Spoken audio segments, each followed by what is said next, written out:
¿Cómo es posible, fíjate tú, que hace algunos meses, semanas, el presidente haya enviado a la Asamblea un proyecto económico urgente llamado Ley de Fomento Productivo para condonar intereses, multas y recargos por más de 2.600 millones de dólares? Y ahora nos lanza un paquetazo para recaudar 400 millones de dólares. Algo no está bien en las finanzas públicas. ¿Ese es el efecto directo de la elevación del precio de los combustibles, 400 millones de dólares? Sí, o sea, este momento lo que el gobierno esperaría, si todo va bien, recaudar con esta medida es 400 millones de dólares, no es más. 400 millones es el 0,4% del Producto Interno Bruto. De un presupuesto de más de 31.000 millones de dólares, 400 millones no es nada. ¿Por qué el gobierno lo hace? ¿Por qué castiga al pueblo? Hay un interés político de generar esta crisis. ¿Pero de quién? ¿Por qué? ¿Para qué? Verás, con esta crisis, ¿qué es lo que logran los empresarios? Logran generar una situación en la que le dicen a los trabajadores, chicos, este momento la situación es tan difícil que no les podemos subir los salarios.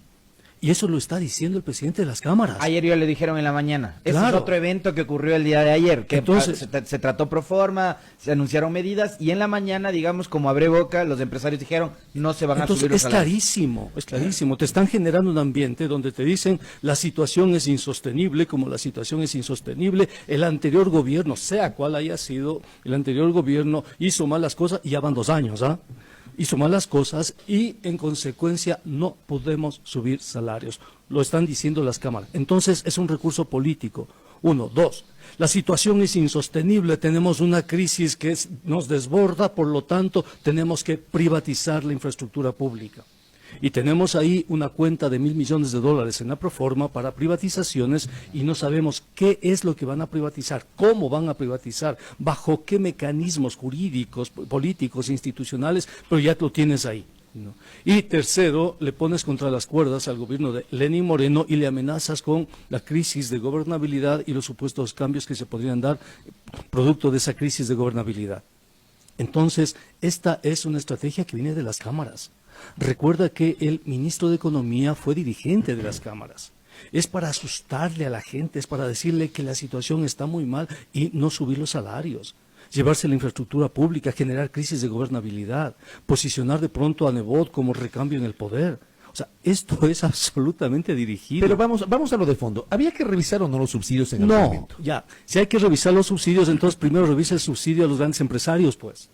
Usted sí es crítico de ese tema. ¿Por qué les regalas 2.600 a, qué sé yo, a los grandes grupos económicos? No hay que revisar el subsidio al gas. A los bancos. Se beneficiaron por el ¿Por tema qué de le la das a inflación? Fidel Legas, como 400 millones a Fidel Legas, qué sé yo, a todo al mismo Guillermo Lazo? Al mismo Guillermo Lazo. Entonces, ubiquémonos. Si les perdonamos 2.600 millones a estos grandes grupos empresariales, ¿por qué le castigamos al pueblo con estos 400 millones que queremos recuperar? ¿Usted no cree que en algún momento hay que revisar el subsidio al gasto de uso doméstico? No, es que te comento una cosa. El subsidio a la gasolina es un subsidio a la energía. La energía es un insumo para formar precios. Si tú cambias la energía, cambias el conjunto de precios. Si tú este momento tienes un almuerzo de $2 o $3 y tu salario te alcanza para cobrar una canasta familiar en el mercado, es porque la gasolina tiene ese precio. Si tú alteras ese precio, entonces cuando vayas este fin de semana al mercado, tu salario ya no te alcanza.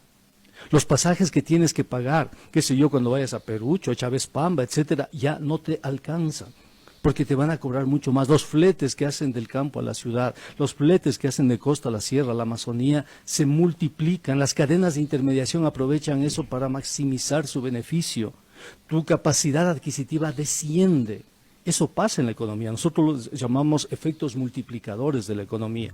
Te haces más pobre. Escuchando su postura, habrá gente que le va a decir que usted está defendiendo la política económica del gobierno anterior. De lo que yo conozco, usted también era detractor del gobierno anterior. Fíjate tú. Sí, no, pero sí es importante aclarar eso porque le van a decir eso. Ya me dicen, las redes me están diciendo de todo, me han acusado de traición y todo eso, pero claro, uno tiene que ser coherente con lo que está viviendo. Yo como economista tengo que ser coherente, al menos con lo que estudié. ¿Y qué es lo que estoy viendo yo? Yo estoy viendo que la economía da señales de recuperación y que el gobierno intencionalmente la quiere someter a una crisis. Los ecuatorianos tenemos que saber que que estuvimos en el precipicio de 1999 provocado precisamente por los sectores empresariales y que salimos de ahí. Los ecuatorianos debemos saber que derrotamos esas políticas neoliberales. Mira, ¿qué es lo que va a pasar ahora? La gente va a decir no. No, ¿por qué? Porque ya se le dijo no durante la década de los 80 y los 90 y porque la gente está viendo lo que está pasando en Argentina, lo que está pasando en Francia. En Francia pasó una cosa muy parecida. Macron, a través de la política económica, descargó sobre el pueblo francés en el precio de la gasolina un conjunto de impuestos que la convirtió en la gasolina más cara de Europa. ¿Qué hicieron los franceses? Salieron a las calles. Pero el argumento de que seguimos pagando de las gasolinas más baratas del continente, ¿no es un argumento válido? Todos los argumentos que tengan a justificar la posición empresarial son válidos para ellos, todos los argumentos. Esta medida anunciada ayer... Los que tienen que hacer los medios tienen que ser más imparciales y tomar distancia con respecto a sus argumentos. Esta medida anunciada ayer puede tener un efecto inflacionario más allá de que el precio del gas de uso doméstico se mantiene y el precio del diésel para el transporte de carga y transporte de pasajeros se mantiene. Solamente hagamos el siguiente ejercicio. Anda este sábado con tu familia al mercado y constata los precios, nada más. Y compara con los de Y la compara semana lo que te, pasada. claro, solo haz eso nada más. Y ahí está la respuesta. Y ahí vas a ver que como tienes ingresos fijos, no tienes la capacidad de reaccionar a los precios del mercado. ¿Cuánto de la culpa tiene el gobierno anterior? El tema del despilfarro del que se le acusa, el gasto, la corrupción, etcétera, etcétera. Porque ayer, yo insisto, economista, el ministro de Finanzas empieza su alocución diciendo, a ver, estas medidas para estabilizar la economía hay que adoptarlas porque la situación es insostenible debido a lo que hemos heredado de los 10 años del correísmo. O sea, no tiene absolutamente nada que ver porque las economías son dinámicas. Quizá habrían sido condiciones que habrían acotado al gobierno en los primeros meses de la transición, quizá, pero no después de 2 años. Después de 2 años, justificarse y legitimarse con el anterior gobierno no es ético, no es técnico y no tiene ningún fundamento. Porque ya has tenido tiempo suficiente para remediar todos los problemas. Si como ministro sigues insistiendo en eso, es que no sabes cómo manejar la economía. Economista, se me terminó el tiempo. Una última reflexión. Y lo comentamos porque en el ambiente hay una presunción de que el gobierno podría proponer una reforma tributaria para aumentar el IVA al 15%. ¿Usted qué le parece eso?